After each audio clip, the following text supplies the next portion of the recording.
Hi, வணக்கம் and welcome to Tamil walks YouTube channel. ஆக்சுவலாக நான் வீடியோவில் சொன்ன மாதிரி நான் இப்போ இருக்கிறது இத்தாலியில் இருக்கிற சொரண்டோங்கிற சிட்டியில். ஸோ இப்போ நான் கீழே போயிட்டு அந்த ஸ்ட்ரீட் எப்படி இருக்குன்னு பார்க்க போகிறேன். ஸோ அதை பற்றி தான் இந்த வீடியோவில் பார்க்க போகிறோம். வாங்க பார்க்கலாம் எப்படி இருக்குன்னு.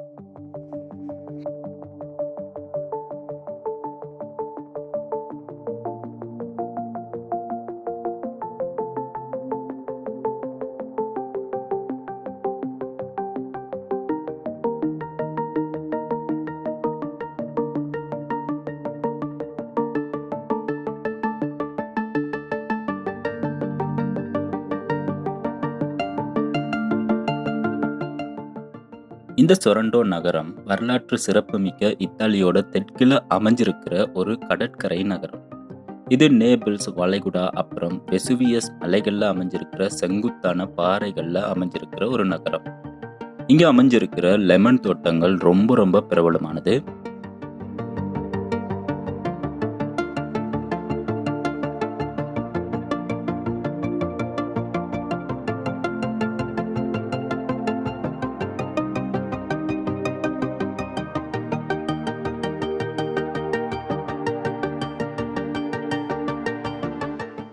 அந்த காலத்தில் ரோமானியர்களோட ஒரு பிரபலமான ஓய்விடமாக இருந்திருக்கு. அப்புறமா இப்போ ஆடம்பர சுற்றுலா மையமாகவும் கடல்வழி வர்த்தகத்துக்கும் ரொம்ப பிரபலமாக இருந்துட்டு வருது. அதோட இந்த நகரம் ஒரு கலவையான ஒரு பரபரப்பான கலாச்சார மையமாகவும் இருந்துட்டு வருது.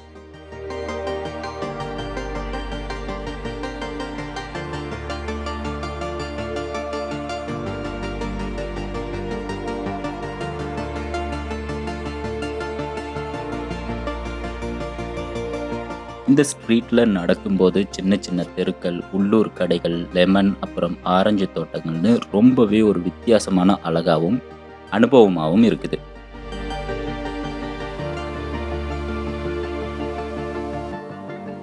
அப்புறம் முக்கியமாக இங்கே சொரண்டோ லெமன் ரொம்ப ரொம்ப பிரபலமானதாக இருந்துட்டு வருது. அதை பற்றியும் இந்த வீடியோவில் பார்க்கலாம்.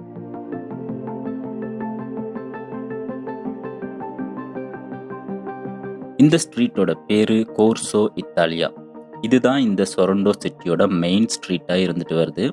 இந்த சிட்டிக்கு வர்றவங்க கண்டிப்பாக இந்த ஸ்ட்ரீட்டுக்கு வராமல் போக மாட்டாங்க. ஏன்னா அவ்வளோ அழகாக இருக்குது. அதுபோல் ஷாப்பிங் பண்ணுறதுக்கும் இது ஒரு நல்ல இடம். இந்த சிட்டி ஒரு மலைப்பிரதேசம் தான். அதோட முழுக்க முழுக்க ஒரு டூரிஸ்ட் பிளேஸும் கூட.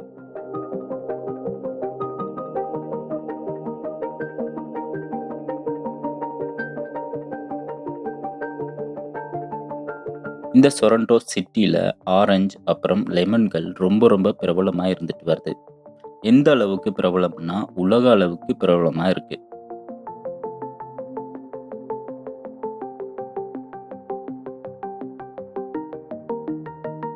இந்த பழங்கள் நல்ல வாசமாகவும் இனிப்பாகவும் இருக்கிறதோட நல்ல தடிப்பான தோள்களோட ரொம்பவே உயர்தரமானதாக இருக்கிறதா சொல்கிறாங்க. அதோட சொரண்டோல விளையிற ஆரஞ்சு பழங்கள் அதிகமான சாறு நிறைஞ்சதா இருக்குது. இதனால இங்க ஃப்ரெஷ் ஜூஸ் ரொம்ப பிரபலமா இருந்துட்டு வருது.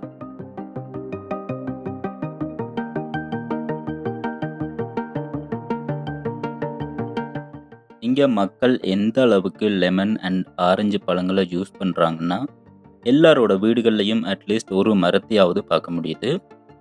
அதுபோல் போடுற ட்ரெஸ்களில் இருந்து ஹேண்ட்பேக் முதல் எல்லாத்துலேயும் அந்த கலரை யூஸ் பண்ணுறதோட இந்த பழங்களையும் டிசைனாக யூஸ் பண்ணுறாங்க. இந்த சிட்டியில் நிறைய தோட்டங்கள் வச்சுருக்காங்க மக்கள். தனியாக டூரிஸ்ட்டுகளுக்குன்னு ஷோ மாதிரியும் நடத்துகிறாங்க. பட் எல்லா இடத்துக்கும் போகிறதுக்கு டைம் கிடைக்காம போயிடுச்சு. அதுபோல் இங்கே வளர்கிற ஆரஞ்சு அப்புறம் லெமன் மரங்கள் வருஷம் முழுக்கவும் காய்க்கிறதா சொல்கிறாங்க. அது மட்டும் இல்லாமல் இந்த பழங்களை அதாவது சமையல் எண்ணெய், மேக்கப் பொருட்கள் அப்புறம் சமையலுக்குன்னு நிறைய விதமாக யூஸ் பண்ணுறாங்க. முக்கியமான விஷயம் என்னன்னா எந்த விதமான கெமிக்கல் உரங்களும் போடாமல் இயற்கையாகவே முக்கால்வாசி பண்ணைகளில் இந்த பழங்களை விளைவிக்கிறாங்க.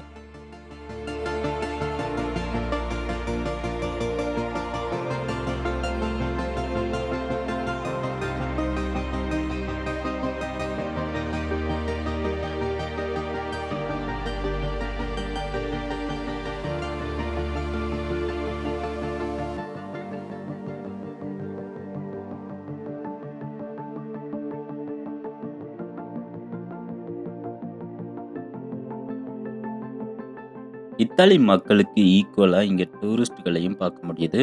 அதுபோல வெதர் அப்புறம் இடங்கள் எல்லாம் பார்க்கும்போது அப்படியே நம்ம ஊர் மாதிரியே இருக்கு.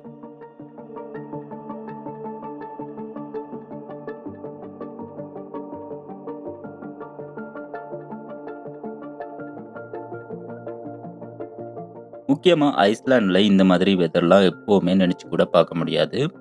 அதை விட முக்கியமா இத்தாலி மக்களோட கல்ச்சர் ரொம்ப ரொம்ப நல்லா இருக்குது. அதை நம்ம நல்லா உணரவும் முடியுது.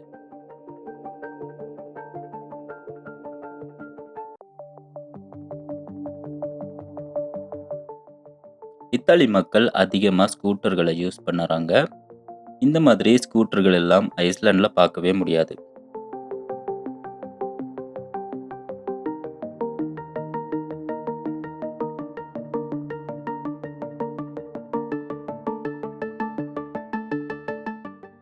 வருஷம் முழுக்க ஐஸ்லாண்ட்ல குளிர் இருக்கிறதுனால குளிர் ட்ரெஸ் தான் போட முடியும். அதோட ஸ்கூட்டர்கள்லையும் போக முடியாது. கார்களை தான் யூஸ் பண்ண முடியும்.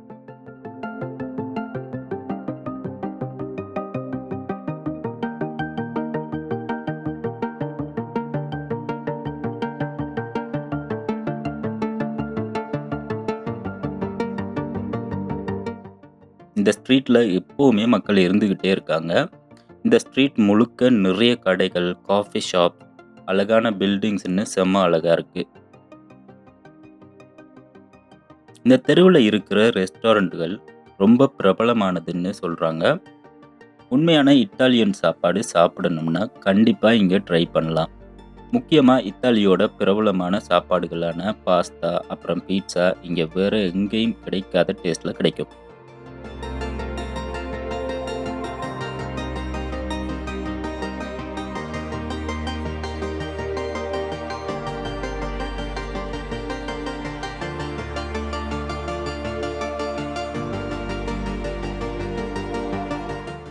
இவங்க எந்த அளவுக்கு ஆரஞ்சு பழம் அப்புறம் லெமனை பெரிய விஷயமாவும் எந்த அளவுக்கு ப்ரமோட்டும் பண்றாங்கன்னு இந்த ஒரு சின்ன கடைக்குள்ள போய் பார்த்தா தெரியும். ஏன்னா எல்லாத்துலேயும் லெமனையும் ஆரஞ்சு பழத்தையும் டிசைனா போட்டு வச்சிருக்காங்க.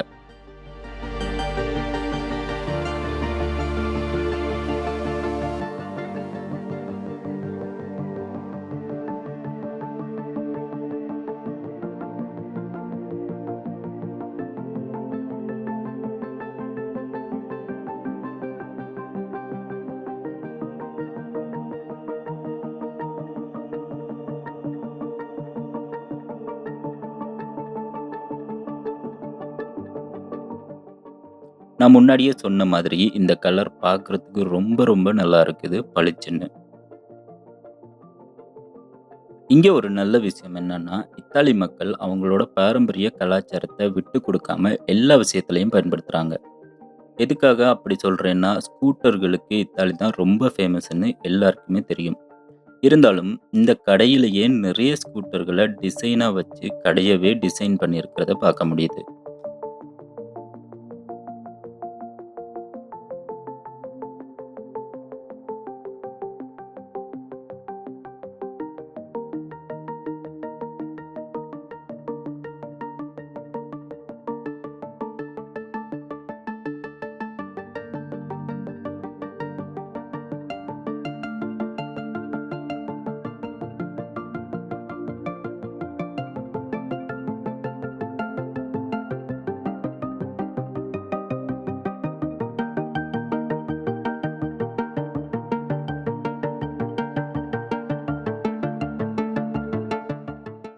கடைக்குள்ள கொஞ்சம் கூட இடமே இல்லாம ஃபுல்லா லெமன் சம்பந்தமான பொருட்களும், லெமன் டிசைன் போட்ட பொருட்களும் தான் இருக்குது.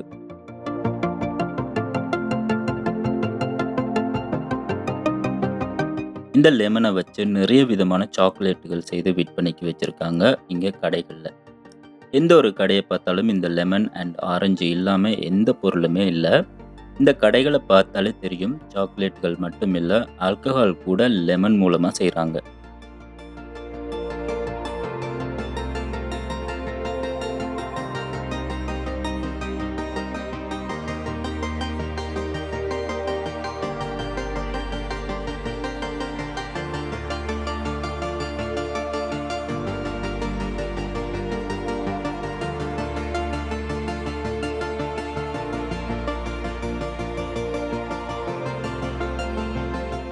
ஒரு 3 வருஷத்துக்கு முன்னாடி நான் ரோமுக்கு போயிருக்கேன். பட் ரோம் இந்த அளவுக்கு சுத்தமாவும், அழகாவும் இல்ல. அண்ட் அங்க ரோம் அந்த சின்ன சிட்டிக்குள்ள மட்டும் கொஞ்சம் நல்லா இருக்கும். பட் மத்த இடமெல்லாம் மக்கள் நிரம்பி வழியிறாங்க.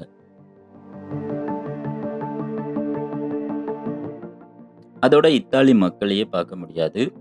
இந்தியா, பாகிஸ்தான், பங்களாதேஷ், அப்புறம் ஸ்ரீலங்கா இந்த நாட்டு மக்கள தான் பார்க்க முடியும். பட் இங்க அப்படியே டோட்டலா மாறியிருக்கு. ரொம்ப அழகாவும், சுத்தமாவும் வச்சிருக்காங்க நகரத்த.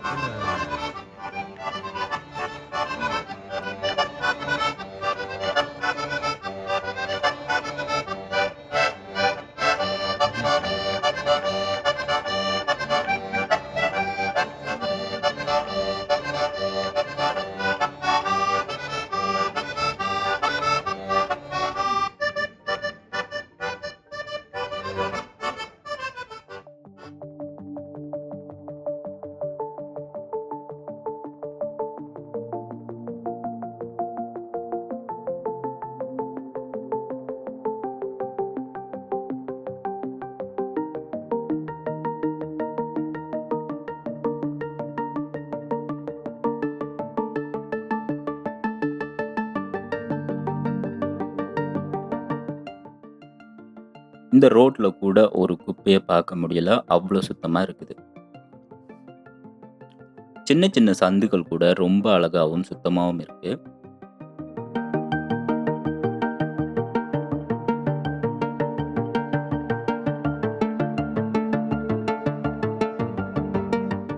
இந்த சிட்டில கடல் உணவுகளும் ரொம்ப பிரபலமா இருக்கு. இது ஒரு கடற்கரை நகரம்ங்கிறதால நல்ல ஃப்ரெஷ்ஷான கடல் உணவுகள் எப்பவுமே கிடைச்சு கொண்டே இருக்குது.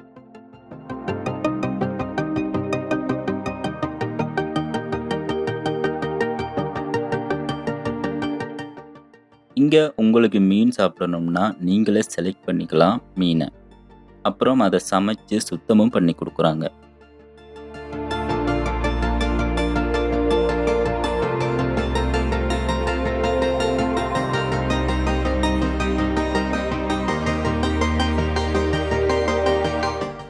கடல் சிப்பிகள், ஆக்டோபஸ் போல எல்லா விதமான கடல் உணவுகளும் கிடைக்குது.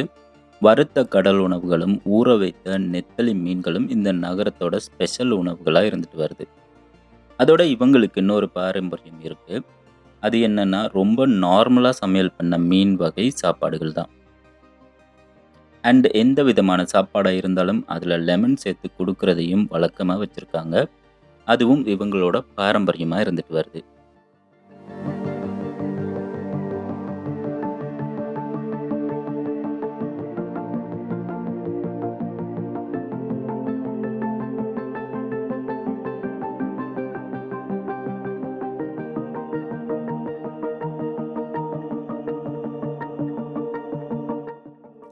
இங்கே இவங்க யூஸ் பண்ற கலர்கள் ரொம்ப ரொம்ப வித்தியாசமாவும், அழகாவும் இருக்கு.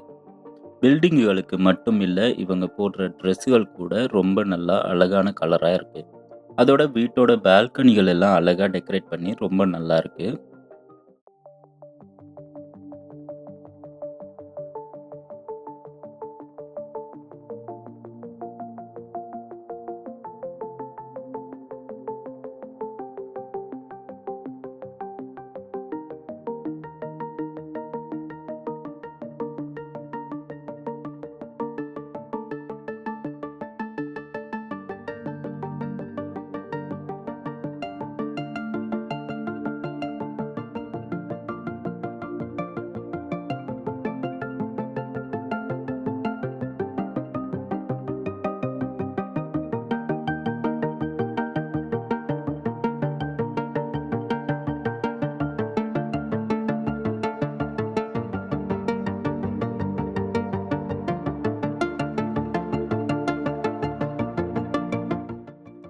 இந்த ரோடு மட்டும் இல்ல, நிறைய ரோடுகள்ல ஆரஞ்சு பழ மரங்கள தான் 2 பக்கமும் நட்டு வளர்த்துட்டு வர்றாங்க.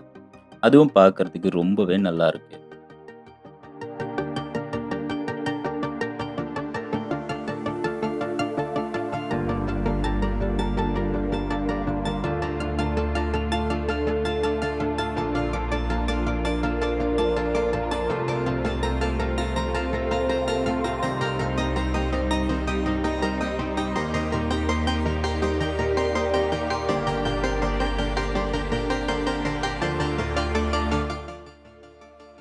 கிறிஸ்துவுக்கு முன் 6ஆம் நூற்றாண்டுகளில் கிரேக்க நாட்டுக்காரர்கள் தான் இங்கே குடியேறி இருக்காங்க. அதுக்கப்புறமா 1ஆம் நூற்றாண்டுகளில் இந்த நகரம் ரோமானியர்களோட ஓய்விடமாக மாறினதுக்கு அப்புறம் இங்கே இருந்த பெரிய பணக்காரர்கள் கடற்கரை ஓரங்களில் பெரிய பெரிய மாளிகைகளை கட்டியிருக்காங்க.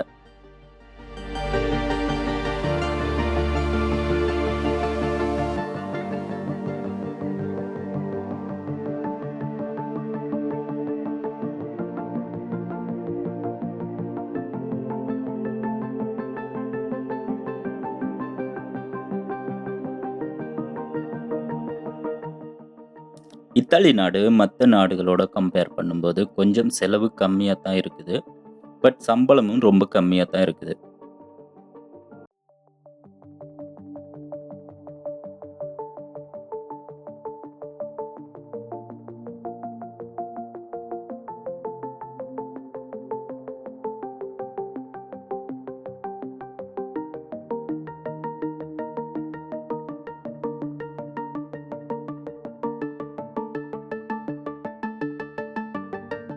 இங்கே இருக்கிறது எல்லாம் பழைய காலத்து பில்டிங்குகள் தான்.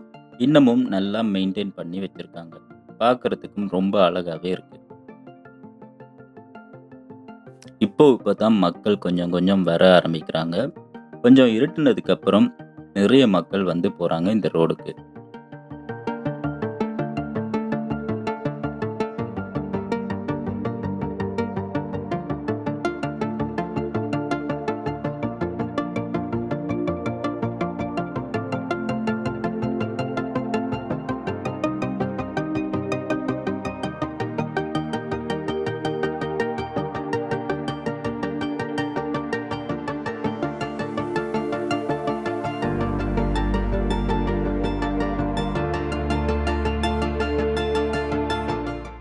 இதுதான் டவுன் டவுன் ஸ்கொயர்.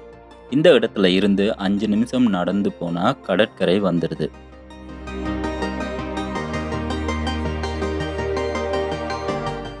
கடற்கரையும் ரொம்ப அழகா சுத்தமா வச்சிருக்காங்க. ரொம்பவே நல்லா இருந்துச்சு.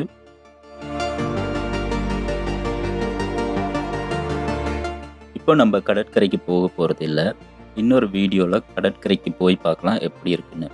இப்போ பக்கத்துல ஒரு வித்தியாசமான பில்டிங் இருக்கு. அதுக்கு தான் இப்போ போய் பார்க்க போறோம்.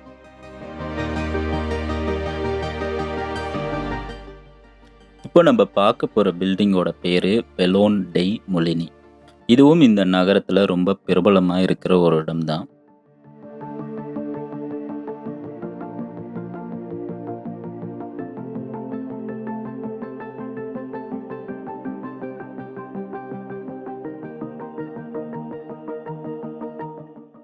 இது ரொம்ப ரொம்ப பழமையான பில்டிங். இருந்தாலும் இப்போவும் அப்படியே இருக்கு. 17ஆம் நூற்றாண்டுல இந்த கட்டடம் கட்டப்பட்டிருக்கு. அதோட இது ஒரு ஃபேக்டரியா தான் இருந்திருக்கு. அப்புறம் காலநிலை மாற்றங்களால இந்த இடத்த உபயோகப்படுத்த முடியாம போனதால 20ஆம் நூற்றாண்டுகளோட தொடக்கத்துல அப்படியே பயன்படுத்தாம விட்டுட்டாங்க.